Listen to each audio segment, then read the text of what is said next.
नमस्कार दोस्तों, आपके अपने YouTube चैनल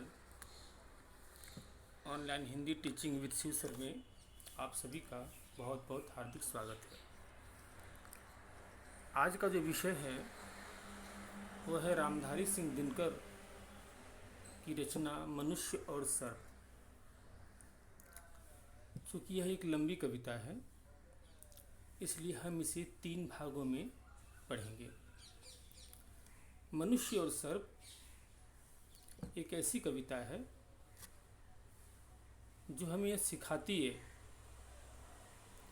कि इंसान के पास चाहे कैसी भी परिस्थिति क्यों न हो, लेकिन उसे अपने धर्म का साथ नहीं छोड़ना चाहिए।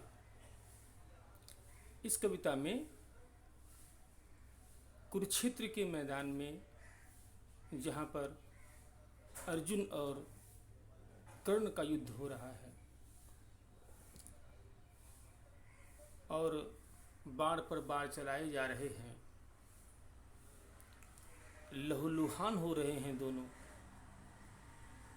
और कर्ण यह भी देख रहा है कि शायद यह मेरा अंतिम युद्ध है, और उसके पास सर्पों के राजा अश्वसेन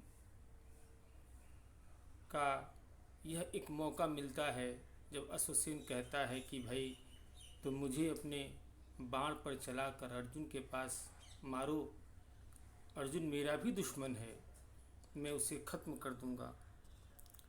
लेकिन सुविधा मिलने के बावजूद कर्ण उसकी बात नहीं मानता। वह जानता है कि अश्वसेन एक सर्प है, और अगर आज मैंने एक सर्प का साथ ले लिया अपने दुश्मन को मारने के लिए, तो आने वाली पीढ़ी मुझे कभी माफ़ नहीं करेगी। और बहुत ही समाज को बहुत सशक्त मैसेज देने वाली ये कविता। आइए, कविता चूँकि लंबी है इसीलिए इसे हम 3 भागों में पढ़ेंगे। आज हम पहले भाग को देखते हैं। पहले भाग की रीडिंग करेंगे। भाग 1। चल रहा महाभारत का रण, जल रहा धरित्री का सुहाग, फट कुरुक्षेत्र में खेल रही नर के भीतर की कुटिल आग, वाजियों गजों की लोथों में गिर रहे मनुज के छिन्न अंग, बह रहा चतुष्पद और द्विपद का रुधिर मिश्र हो एक संग, गत्वर गैरेय सुघर भूधर से लिए रक्त रंजित शरीर, थे जूझ रहे कौन्तेय कर्ण क्षण क्षण करते गर्जन गंभीर, दोनों रणकुशल धनुर्धर नर, दोनों समबल दोनों समर्थ, दोनों पर दोनों की अमोघ थी विशिख वृष्टि हो रही व्यर्थ, इतने में शर के लिए कर्ण ने देखा जो अपना निशंग, तरकस में से फूंकार उठा कोई प्रचंड विषधर भुजंग, कहता कि कर्ण मैं अश्वसेन विश्रुत भुजंगों का स्वामी हूँ, जन्म से पार्थ का शत्रु परम, तेरा बहुविधि हितकामी हूँ। आज यहाँ तक इस कविता के भाग 1 को हम पढ़ेंगे। आइए पहले इसके शब्दार्थ को देखते हैं।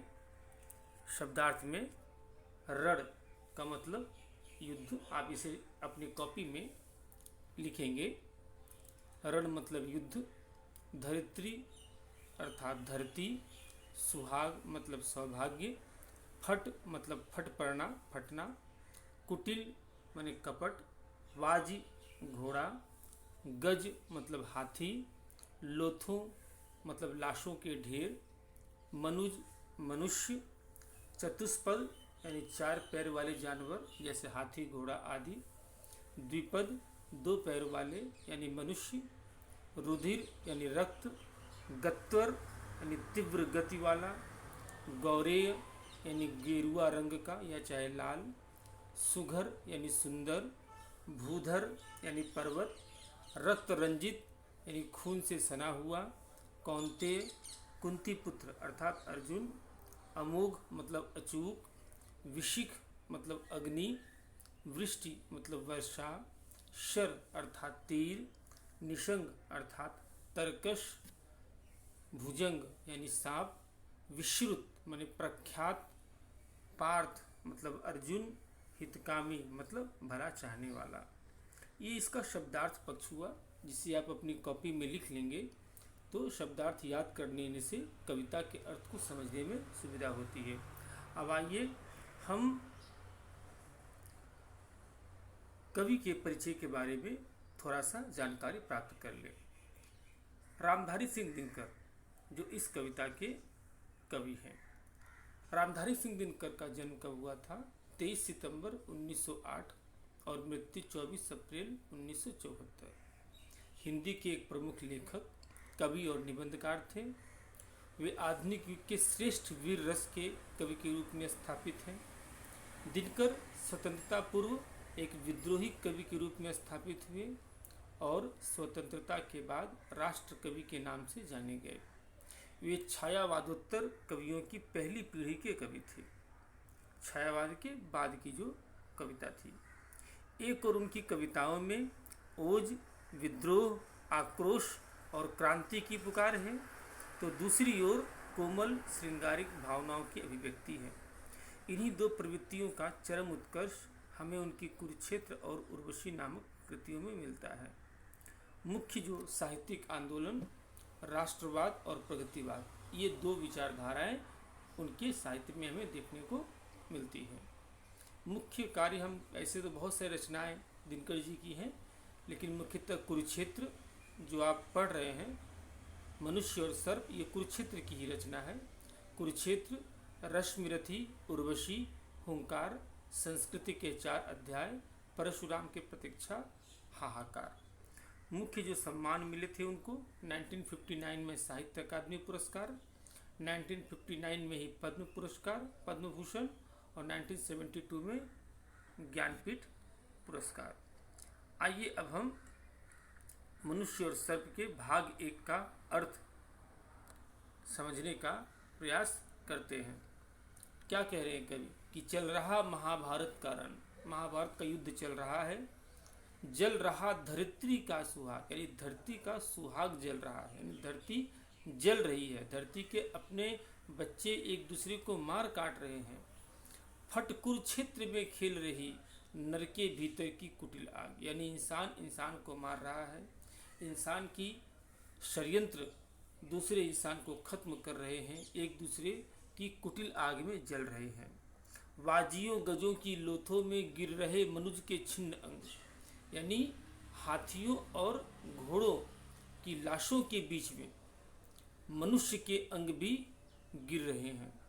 और बह रहा चतुष्पद और द्विपद का रुधिर मिश्र हो एक संग, और इतने हाथी, घोड़े और मनुष्य कट रहे हैं, मर रहे हैं, उनके लहू एक दूसरे के साथ मिलकर एक रंग बन जा रहे हैं। समझ में नहीं आ रहा है कि कौन सा अंग मनुष्य का है और कौन सा मनुष्य का। कुरुक्षेत्र के मैदान की ये दर्दनाक दास्तां दिनकर जी समझाने का प्रयास कर रहे हैं। गत्वर गैरेय सुघर भूधर से लिए रक्त रंजित शरीर, गतिशील गेरुआ रंग धारण किए हुए सुंदर शरीर लिए हुए, लेकिन रक्त रंजित, रक्त से भरे हुए शरीर लिए हुए कौन थे? जूझ रहे कौंतेय कर्ण। कौंतेय यानी कुंती पुत्र अर्थात अर्जुन, और कर्ण, ये दोनों आपस में भीषण संग्राम इनका कुरुक्षेत्र के मैदान में चल रहा है। छड़ छड़ करते गर्जन गंभीर, यानी एक दूसरे को ललकार कर युद्ध कर रहे हैं। दोनों रण कुशल धनुर्धर नर, दोनों समबल, दोनों समर्थ, दोनों पर दोनों की अमोघ थी विशिक वृष्टि हो रही व्यर्थ।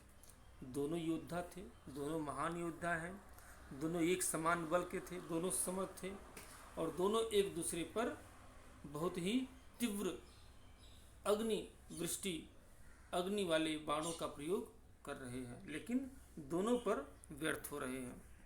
इतने में शर के लिए कर्ण ने देखा जो अपना निशंग। इतने में, इसी बीच में, जब कर्ण ने अपना हाथ बढ़ाया अगला बाण निकालने के लिए, कहा अपने कर्तस में, निशंग में, तरकस में से फुंकार उठा कोई प्रचंड विषधर भुजंग।